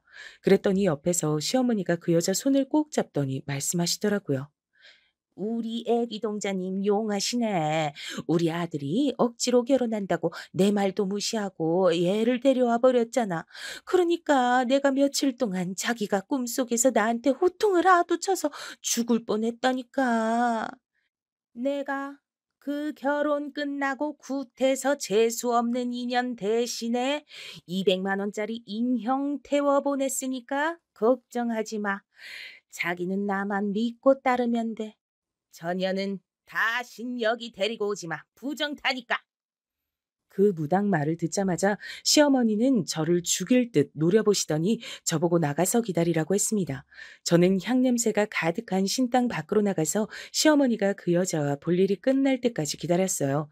같이 차를 타고 왔으니 제가 다시 시어머니를 집에 모셔다 드려야 했거든요. 그것만 아니었으면 저는 꼬리 빠지게 도망을 갔을 거예요. 귀도 너무 씻고 싶었습니다. 너무 더러운 말을 들어서요. 그 후에는 전 다시 시어머니와 신년 운세 같은 건 보지 않기로 했습니다. 그 애기 동자도 제가 싫다 하니 그보다 잘 된 일이 없었죠. 나중에 그 무당이 신발도 하나 없어진 가짜 사기꾼이란 소리를 듣고 저는 아하, 그럼 그렇지 하고 이해가 싹 되는 것이었습니다. 누군가 하나 미워할 사람을 만들어놔야 우리 시어머니에게서 돈을 뜯어낼 수 있었으니까요. 그 무당은 처음부터 약을 친 것이었어요. 그 대상이 운 나쁘게도 제가 된 셈이었습니다. 하지만 가스라이팅이 그렇게 무서운 것인 줄 저는 시어머니의 경우를 보고 알았습니다.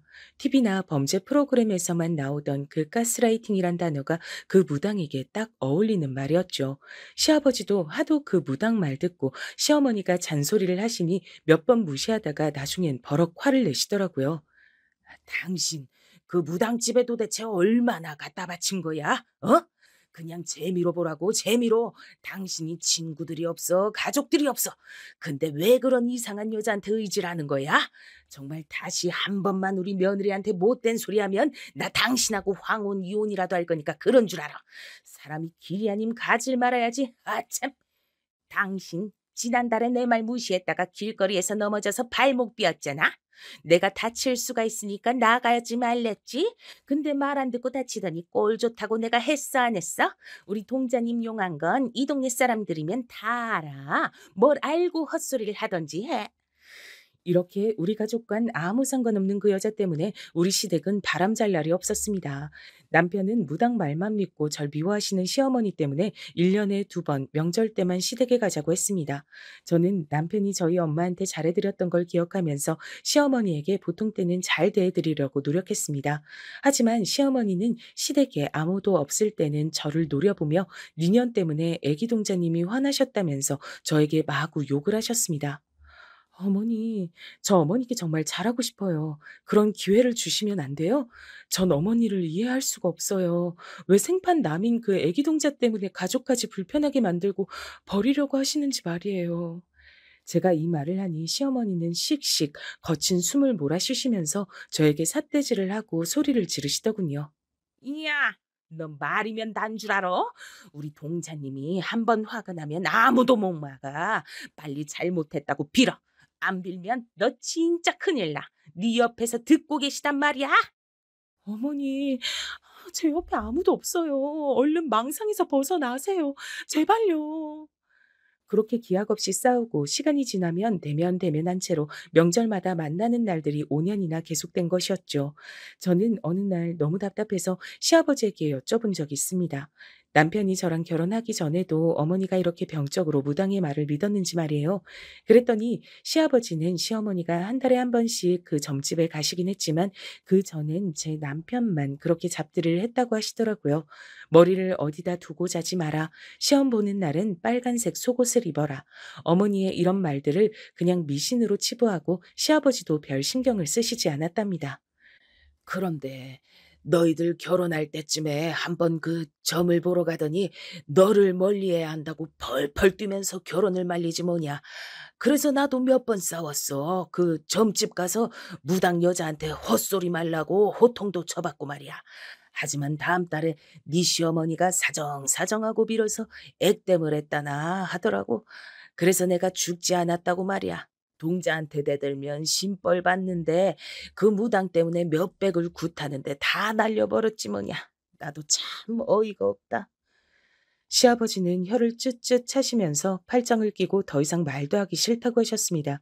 저 역시 답답해서 한숨이 다 나왔습니다. 어머니께서 미신을 믿은 뿌리가 너무 깊은데 제가 옆에서 무슨 말을 해도 어머니를 말릴 수 있을 것 같진 않았습니다. 저는 남편과 시아버지처럼 그저 체념하고 시어머니를 멀리하게 됐습니다. 명절 때 시댁에 가면 옆에 있지만 말을 섞진 않는 그런 사이 말이에요.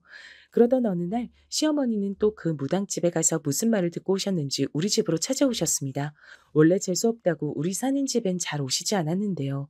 전 갑자기 시어머니가 현관벨을 누르자 펄쩍 뛸 정도로 놀랬습니다. 어머니가 또 무슨 말씀을 하실지 걱정도 됐고요. 안 그래도 남편도 우리 사이에 아기가 안 생기자 몸에 좋은 것만 먹고 영양제 먹으면서 병원에 한번 다녀보자고 하던 참이었거든요.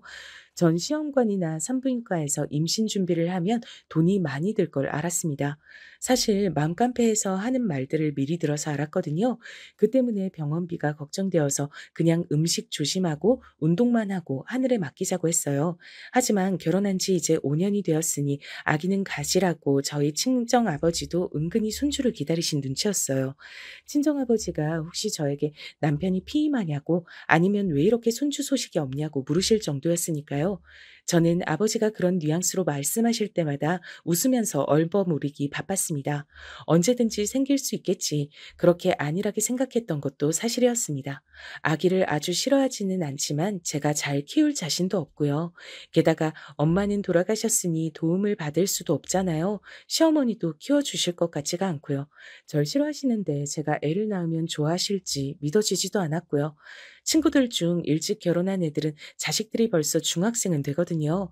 그 애들에게 육아에 대해 물어보면 애기 낳아서 밤새 가면서 분유 타고 흔들어 재우고 하다 보면 손목이랑 무릎 관절 다 나간다고 조심하라고 했던 말들이 생각이 나더라고요. 그리고 지금은 애 다 키워놓고도 자기가 아직 30대니까 좋지만 젊은 엄마일 때는 다른 애들 다 이쁘게 꾸미고 놀러 다닐 때 자기는 우울하게 집에서 애만 봤다고 후회된다고 하더라고요. 자기는 아예 청춘이 없었다고 말이죠. 아무튼 저는 시어머니가 생전 걸음도 하지 않으시던 우리 집으로 찾아오셨을 때 놀란 것이 사실이었습니다. 전 어안이 벙벙해서 현관문을 열자마자 시어머니께 물었습니다. 어, 어머니, 어떻게 저희 집에 다 오셨어요? 저 재수없다고 평소에 잘 안 오시잖아요. 제가 이 말을 했더니 시어머니는 입을 삐죽거리면서 저에게 물이나 한 잔 가져오라고 하셨어요. 저는 시어머니께 드릴 커피를 타오면서 오늘은 또 무슨 저주의 말을 들을지 걱정이 되어서 어머니하고 눈도 못 마주치겠더라고요. 시어머니는 커피를 한 모금 마시더니 식탁에 앉아서 저에게 흰 봉투를 하나 내밀었습니다. 평소 같지 않게 억지로 상냥하게 웃는 표정으로 말이에요. 전 그게 뭔지 궁금해서 고개를 갸우뚱했습니다. 그랬더니 어머니는 입꼬리를 올리시며 이렇게 말씀하시더군요. 어머니, 이게 뭔데 저한테 주시는 거예요? 이거 영험한 부적이야.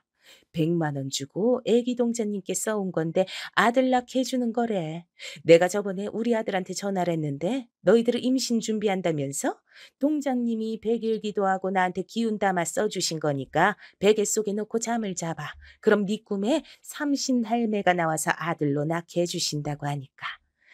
시어머니의 말을 듣고 저는 너무 기가 막히고 어이가 없었어요. 이딴 부적으로 아들을 낳을 수 있다면 누가 안 가지고 가겠습니까? 그런데다 100만 원이나 썼다니. 여러분은 우리 시어머니 이해하실 수 있으시겠어요? 전 시어머니가 주신 부적을 찝찝해서 거절했습니다. 어머니, 뭐하러 이런 거 비싸게 주고 사셨어요? 저희 운동하고 영양제 먹고 하면 애기 가질 수 있을 거래요. 그래도 애기 안 생기면 산부인과 가서 시험관이라도 할게요. 그러니까 이 부적은 그냥 가지고 돌아가세요. 저 정말 그런 거 안 믿어요. 그랬더니 시어머니는 억지로 웃었던 얼굴을 싹 지우시고 점점 얼굴이 험악하게 일그러졌습니다. 시어머니는 팔을 휘두르면서 저에게 소리를 지르셨어요.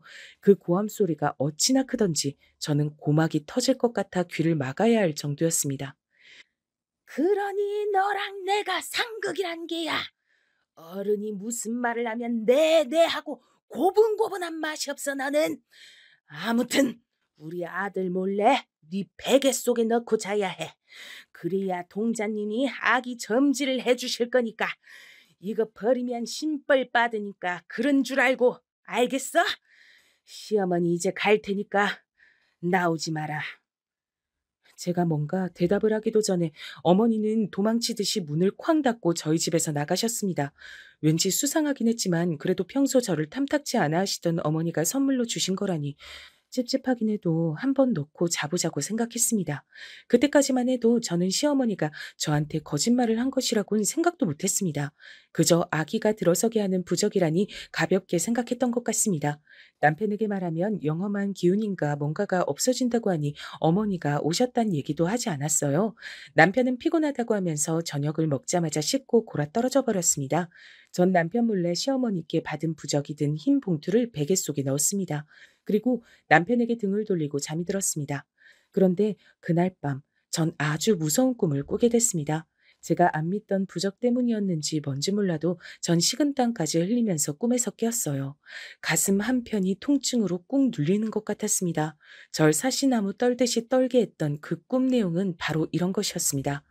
꿈속에서 저는 안개에 쌓인 산길을 걸어가고 있었습니다.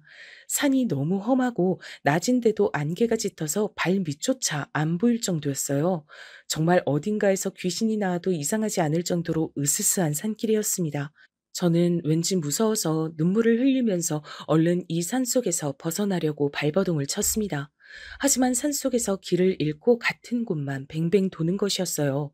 불안한 마음을 안고 계속 산길을 내려가고 있는데 커다란 버드나무에 칭칭 감긴 새끼줄이 있었습니다.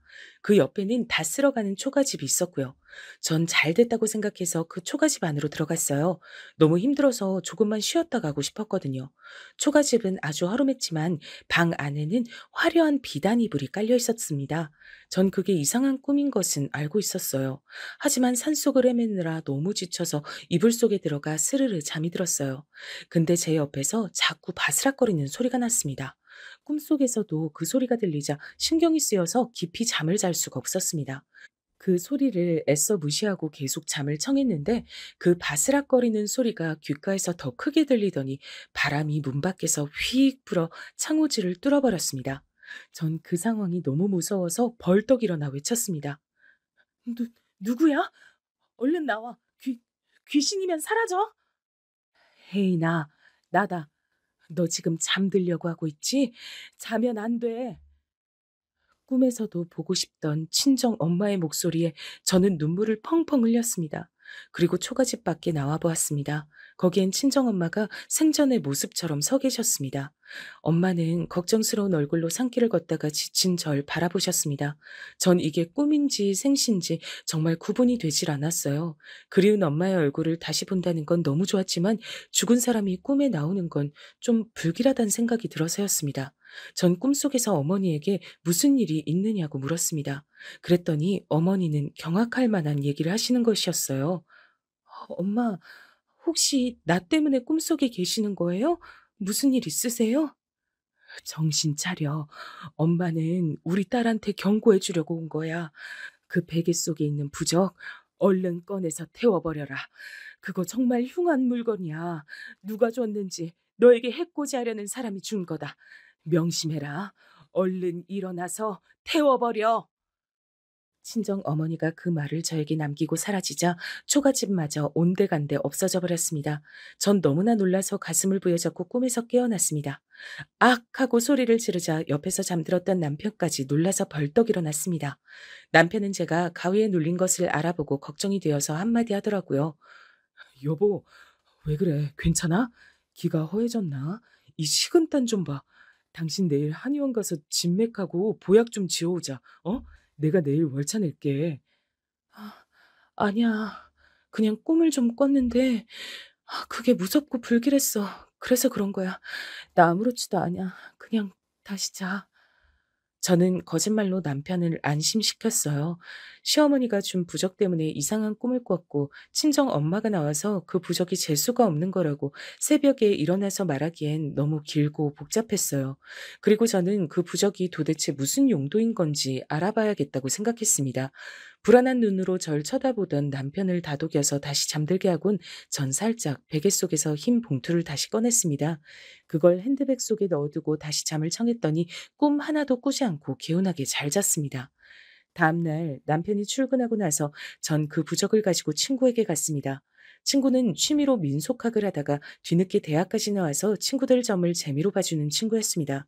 전 친구에게 시어머니가 이걸 줬다면서 핸드백을 열고 부적을 보여줬습니다. 그랬더니 그 친구의 표정이 어두워졌어요. 친구는 심각한 얼굴로 이걸 누구한테 받았느냐고 물어봤습니다. 이거 주술을 위한 건데 내가 알기론 해코지하고 싶은 사람 있을 때 몰래 베개 속에 넣어두라고 하는 것 같던데 이런 흉한 물건은 주지도 받지도 말아야 하는 거야. 근데 이거 진짜 너희 시어머니가 주신 거 맞니? 처음부터 내가 그 집안하고 결혼하지 말랬잖아. 그니까 내 말 들었어야지. 네 남편은 뭐라고 하지 않아? 남편은 몰라. 시어머니가 무당한테 홀려 계신 것만 알지. 나한테 저주 건 것까지 말하진 않았어. 시어머니가 어제 와서 아기 생기게 하는 부적이라며 꼭 베개 속에 넣고 자라고 신신당부를 하시더라고. 남편하고 헤어질 생각도 없고 난 시어머니만 안 보고 살면 소원이 없겠다. 처음엔 정말 잘해드리고 싶었는데 왜 그렇게 날 미워하시는지 이해가 안 돼. 내 생각엔 그 무당이 네 시어머니 조종하는 것 같아. 경찰에 신고해. 사기죄로 신고하면 될 것 같아. 내 말 명심해. 너희 친정엄마가 꿈에까지 나와서 경고하신 거면 말이야. 너한테 조만간 나쁜 일이 일어날 수도 있으니 정말 조심해. 친구는 찝찝하고 불길하다고 하면서 자기가 그 부적을 태워버리겠다고 달라고 했어요. 그래서 저는 친구에게 부적을 조금만 보관해 줄 수 없느냐고 부탁을 했습니다. 나중에 그 무당을 사기죄로 고소하거나 할 때 증거로 쓸 수 있지 않을까 하는 생각이어서였습니다. 친구는 그런 용도라면 알겠다고 하면서 그 찝찝한 걸 나무 상자에 넣어서 친구 방에서도 아주 먼 곳으로 치워뒀습니다. 그 친구의 말에 따르면 그게 내뿜는 기운이 너무 독해서 올해는 못 갖고 있는다고 하더군요. 그러면서 얼른 경찰에 신고하고 증거 가능한지 물어보라고 하더라고요. 저는 친구에게 그 애기 동전의 신당에 같이 가주면 안 되느냐고 부탁을 했어요. 원래 혼자 가야 맞는 건데 정말 그 여자가 너무 무서워서 혼자서는 갈 용기가 나지 않았습니다. 친구는 흔쾌히 같이 가겠다고 했습니다. 고등학교 때 저랑 엄청 친했던 친구였거든요. 말 나온 김에 지금 가자고 친구는 재촉을 했어요. 그 사기꾼 같은 무당의 정체를 밝혀주겠다고 말이죠. 전 친구와 같이 용기를 내서 그 애기 동자에게 갔습니다. 그랬더니 그 무당은 제 얼굴을 보자마자 벌벌 떨면서 소금을 마구 뿌리는 것이었어요. 알았구나. 네 시어머니가 애기 들어서게 하는 거라고 안 했어? 왜 우리 어머니 속여요? 당신이 나 해코지 하려고 그런 거지? 왜 그랬어? 당신이야말로 신벌 받으려고 작정했어? 속이긴 누가 속였다고. 네 시어머니가 너가 임신할 거라고 하면서 애기 사산시키는 걸로 주문한 건데 네 시어머니는 너가 애기 갖는 거 원하질 않아. 그리고 기어인 인연을 아들하고 이혼시킬 거래. 뭘 알고 그런 소리라는 거야? 나도 너 같은 며느리 싫다. 그러니 썩 나가. 무당은 제 머리채를 잡고 질질 끌면서 친구랑 저를 내쫓아 버렸습니다. 신당 밖에 나온 친구는 별말 없이 휴대폰으로 녹음한 그 신당에서의 대화를 들려주었습니다. 이 정도면 신고해도 되겠다고 하면서 말이죠. 그리고 무당이 제 머리채 잡고 절 모욕한 것에 대해서도 기꺼이 증언해 주겠다고 했습니다. 그 길로 저희는 무당집에서 가까운 파출소로 직접 가서 그 나쁜 여자를 신고했고 조사를 부탁했어요. 경찰관은 녹음 파일을 듣거니 금전적으로 부적값에 대한 영수증이 있어야 사기죄로 집어넣을 수 있다고 하면서 곤란한 표정을 지었습니다. 친구와 저는 크게 실망을 했어요. 그래서 경찰에게 협박이나 모욕죄, 머리채를 잡았으니 폭행죄로 구속은 안 되느냐고 물었습니다. 그랬더니 그런 사람들 구속시키기엔 강도가 너무 약하다는 것이었어요. 경찰에서도 도와줄 수가 없다고 하니 어쩔 수 없이 저희들은 시어머니를 찾아가기로 했습니다. 저는 시댁은 혼자 가겠다고 친구에게 말했지만 제 친구는 혹시 시어머니가 저에게 무슨 짓을 하진 않을까 걱정이 된다고 하면서 따라가겠다고 했습니다. 저는 눈물나게 그 친구에게 고마웠어요. 결정적으로 시어머니와 인연을 끊을 수 있게 도와준 친구거든요. 시댁을 찾아가니 시어머니는 눈살을 찌푸리면서 절 반기지 않으셨습니다. 여기는 왜 왔느냐면서 얼른 쫓아낼 분위기를 풍기자 저는 다시 주눅이 들어 아무 말도 못했어요. 그러자 제 친구가 저 대신 나서서 반박을 했습니다. 이미 그 무당집에 가서 다 알고 왔다고 왜 이런 흉한 부적을 임신할 수 있는 거라고 속였느냐고요. 그랬더니 시어머니는 코웃음을 치면서 소리를 버럭 지르셨습니다. 말했잖니. 난 너한테 내 아들씨를 낳게 하고 싶지가 않아. 네가 싫은데 어떻게 그 애를 손주라고 봐줘. 난 너 며느리로 인정 안 한다고. 그러니까 얼른 나가. 시어머니가 미친 듯이 날뛰면서 오히려 성을 내자 꾹 눌러오던 저도 더 이상 참을 수가 없더라고요. 팔짱 끼고 저 대신 싸워주던 친구에게 진정하라고 말한 다음 저는 시어머니에게 다가가 어머니의 뺨을 한 대 쳤습니다. 그랬더니 친구도 시어머니도 눈을 휘둥그레 뜨고 놀랐습니다. 시어머니는 멍하게 부은 뺨을 붙잡고 잠시 서 계시더라고요. 제가 그랬다는 걸 믿을 수 없으신 것 같았습니다. 그러다 어머니는 순간 마구 소리치며 제 멱살을 잡으셨어요. 어떻게 네가 감히 어른 뺨을 올려붙여? 네 년이 정말 미쳤구나. 너도 한 대 맞아볼래? 네, 때리세요. 저는 이렇게라도 해서 어머니랑 연 끊을 수 있으면 좀 두들겨 맞아도 돼요. 어머니도 제가 이렇게까지 할 수밖에 없는 이유를 아시잖아요. 그 무당 진짜 어머니를 조종하고 있어요. 어머니 지금 사기꾼에게 놀아나고 계시거든요. 제발 정신 차리세요. 망상 그만하시라고요. 시어머니는 입 닥치라고 크게 소리를 지르시면서 제 머리채를 잡고 막 흔들었습니다. 그 친구는 제가 머리채 뽑히는 순간은 동영상 증거로 남겨놨고요. 아주 정확하게 시어머니가 제 멱살을 잡은 순간부터 찍었더라고요. 저는 그 친구에게 정말 잘했다고 나중에 술 한 잔 샀습니다. 그것만으론 성에 안 찼는지 시어머니는 분에 못 이겨 씩씩거리면서 제 얼굴에 식탁에 있던 물잔을 뿌렸습니다. 그리고 휴대폰 영상을 찍던 친구에게도 그만 찍으라고 소리 지르면서 핸드폰을 뺏어서 휙 내던져 버리셨어요. 그 바람에 친구의 휴대폰 액정이 깨지고 말았죠. 친구는 정말 어이가 없어서 제 시어머니에게 기물파손죄로 고소를 하겠다고 날뛰었습니다. 이렇게 시댁이 한바탕 난리가 난 상황에서 바둑을 두고 오셨던 시아버지가 나타나신 것이었습니다. 시아버지는 시어머니가 제 머리채를 붙들고 있는 걸 보시고 극대노하셨습니다.